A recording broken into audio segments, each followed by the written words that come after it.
Hello everyone, in this video I'm going to show you how to work with AWS Bootstrap. Bootstrapping is, in other words, in very simple words, it is like a startup script.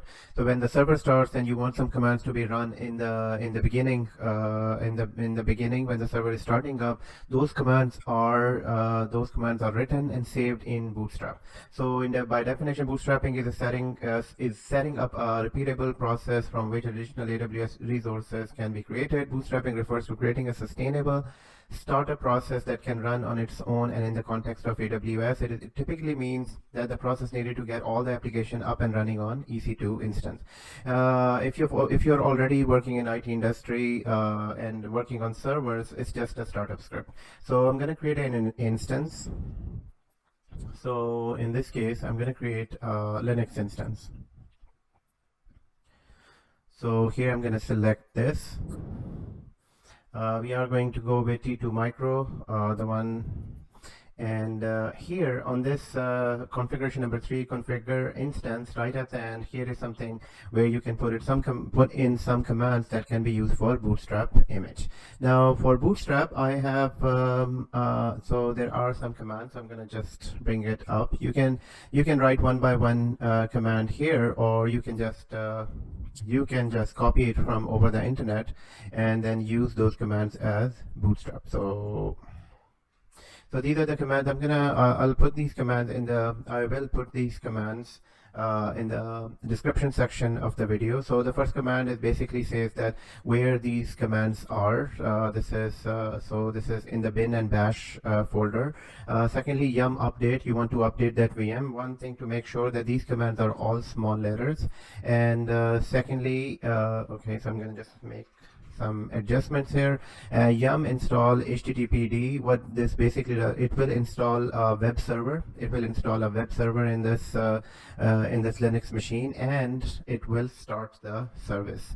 We will start the service. The last command will be used to basically make sure that the web service is running even when the server reboots. So these are the 4 commands that I'm going to run on this Linux machine once it starts up. So all I need to do is review and launch. Nothing else I have to do. I'll just save a new key pair. So I'll create a key pair for this.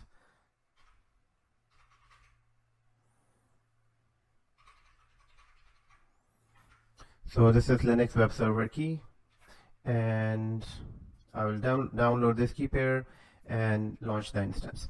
Now a little bit about these commands. Why am I running these commands here while the instance is being created? So normally the instance is made as a normal server. This will be just a normal Linux server. Then if I need to make it a web server, then I would need to run all these commands separately. I think there is one change to be done in this script, and that is I need this to be run in sudo. Sudo su makes will grant admin privileges, but I think this is not required, but we'll see once this VM is ready. But in the meantime, what I'm going to do is I am going to create another Linux machine with this command, so that if in case if this instance is not running, if the web services are not installed due to not having admin access, then the second instance will be running with this. So in this case, I'm just gonna install a second second Linux instance with that command.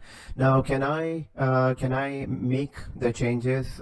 Can I make the changes once the instance is created in the Bootstrap? Not really, because those are basically startup. That is basically a startup script. Yes, you can run these commands individually, but then you won't be able to make any changes to the startup script because the VM is already created.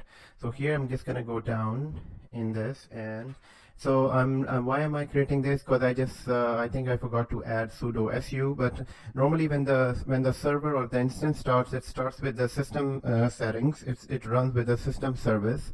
So these commands should be able to run and without the sudo su. So I'm just preparing another VM, just adding this, because once the VM is created, then I'm going to use the same key. Once the VM is created and the commands are not run, then you will have to just recreate another instance. So I'm just creating another instance for that purpose.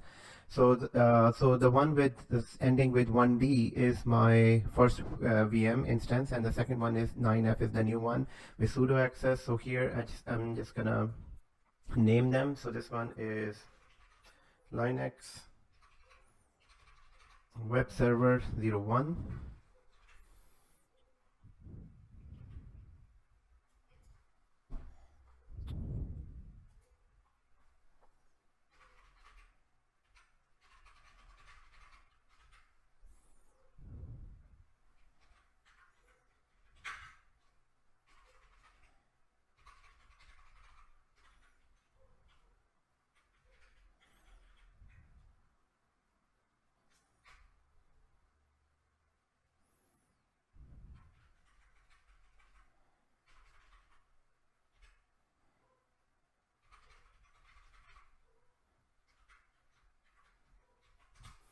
So this is the first server, and the new server is this second server. So I'm just gonna wait. Let me see if I can refresh this. Yes, so the first server is ready. All I need to do is to go to the settings on this one, copy this public IP address, and the one thing that I forgot while creating this instance, that I had to open port 80 on this. So for now, what I can do, I can just connect to this VM. And first of all, I'm just gonna connect. I just need to verify if the web service is working on this. And secondly, then I will go and add the security port. I will enable the security port. So here, first of all, we know that we are logged in with the guest user, so you won't be able to run any commands.